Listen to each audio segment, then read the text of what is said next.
Hamjambo tena, hamjambo, karibuni kwa somo letu la Kiswahili leo. You are welcome once again to our Swahili episode. Let's learn Swahili with Mwalimu Rose. You are welcome.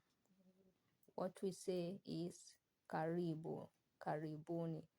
Today we are going to learn about asking questions in Swahili, and the translations are just beside you. Let's get started. Unapenda nini? Unapenda nini? What do you like? Unahitaji nini? What do you need? Unataka nini? What do you want? Unatoka wapi? Where are you from? Unaenda wapi? Where are you going?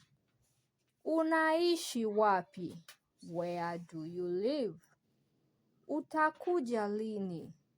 When will you come? Ulifika lini? When will you reach? Ulifika lini? When. Poleni hapo inafaa kukua ulifika lini? When did you reach? Not when will you reach. It's supposed to be when did you reach? Utaondoka lini? When will you leave? Wewe ni nani? Who are you? Yule ni nani? Who is that? Can we try once again? Unapenda nini? Unahitaji nini? Unataka nini? Unatoka wapi? Unaenda wapi? Utakuja lini? Ulifika lini? Utaondoka lini? Wewe ni nani? Yule ni nani? Thank you.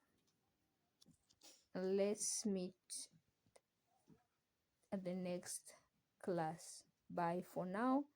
Kindly repost any phrase that you learned with its meaning, or even try and create a sentence to enhance your Swahili language. Bye for now. Till next time.